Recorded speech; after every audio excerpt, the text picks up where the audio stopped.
हिमाचल में प्रचार का आखिरी दिन है। ऐसे में तमाम बड़े नेताओं की ओर से ताबड़तोड़ रैलियां की जा रही। कांगड़ा में इस वक्त राष्ट्रीय अध्यक्ष बीजेपी के जेपी नड्डा रैली कर रहे हैं। सुनिए क्या कुछ कह रहे हैं। तो वो उन्होंने चोला डोरा पहन करके गए और उस दिन वो पूजा की। मित्रों, जब मैं कहता हूं कि ये राकेश पठानिया का चुनाव नहीं है, लेकिन ये राकेश पठानिया के माध्यम से हिमाचल की बेहतरी का चुनाव है। मैं जब डबल इंजन की सरकार की बात करता हूं तो सिर्फ कहने के लिए नहीं कहता हूं, और मैं सब लोगों से कहूंगा यार दूर दराज सुन लें, यह वोट वारला और पार्ले के बीच का वोट नहीं होता है। यह वोट मेरा और तेरे बीच का नहीं होता है। यह वोट मेरी स्वजाति और प्रजाति का नहीं होता है। यह वोट आपके आने वाले 5 साल हक और हुकूक का वोट होता है। उसको हमको ध्यान में रखना है।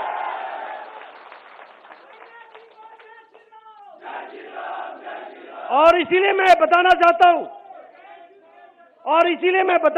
हूं कि आज आपकी डबल इंजन की सरकार है। उसमें से नीचे वाली इंजन के फिर से रिन्यूअल है। ये रिन्यूअल आपको करना है। जब एक इंजन डाउन हो जाता है तो हिमाचल डाउन हो जाता है, ये समझ लेना। और फिर मैं कहने के लिए नहीं कह रहा हूं, अटल जी ने हम लोगों को इकोनॉमिक पैकेज दिया था। सारी दुनिया की इंडस्ट्री, दवाइयों की इंडस्ट्री बंबई छोड़ के, महाराष्ट्र छोड़ के, गुजरात छोड़ करके बद्दी में आकर के बसी थी। बद्दी में आकर के अटल जी ने दिया था।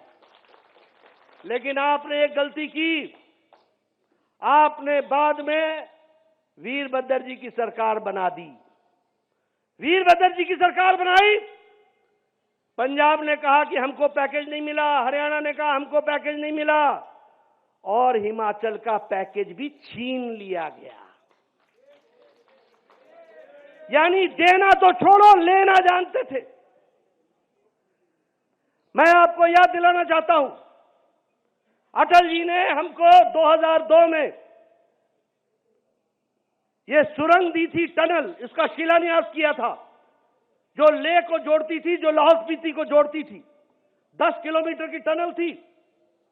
आपने अटल जी की सरकार बदल दी। 2003-4 में हम चले गए।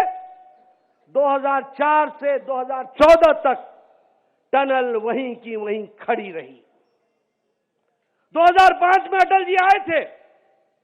उन्होंने मुझसे पूछा कि उस टनल का क्या हो रहा है। मैंने कहा कोई काम नहीं हो रहा, रुका हुआ है। तो अटल जी की आवाज थी कि वो पत्थर जो मैंने लगाया है वो मेरे सीने पर पत्थर है।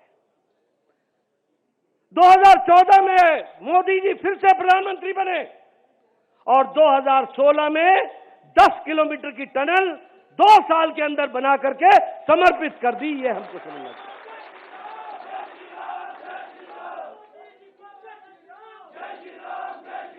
इसलिए अगर मिट्टी अपना हक अदा नहीं करती तो अच्छे किस्म का पौधा भी सूख जाता है। मैं बताना चाहता हूं आपको, 2015 में मोदी जी ने हमें कीरतपुर से लेकर के लेह तक की रेलवे लाइन की कैबिनेट कमेटी ऑन सिक्योरिटी से क्लियरेंस दिला दी। 2017 तक वीरभद्र की सरकार रही। डबल इंजन सिंगल इंजन हो गया, इंजन डाउन हो गया हिमाचल का। 2017 तक कागज नहीं बने, जमीन हस्तांतरित नहीं हुई, रेल की पटरी नहीं बिछी। 2017 में जयराम ठाकुर आए, कागज तैयार हुए, किसानों को कंपनसेशन मिला, पटरी लगाने का टेंडर हो गया। 2024 तक रेल बिलासपुर तक पहुंच जाएगी। यह डबल इंजन का फर्क होता है। आपने डबल इंजन रखी 5 साल के अंदर, जिसमें 2 साल कोरोना भी आता है, यानी 3 साल के अंदर एक all India institute of medical sciences बनकर के तैयार हो गया। और यह डबल इंजन की देन हो गई, यह हमको समझना चाहिए।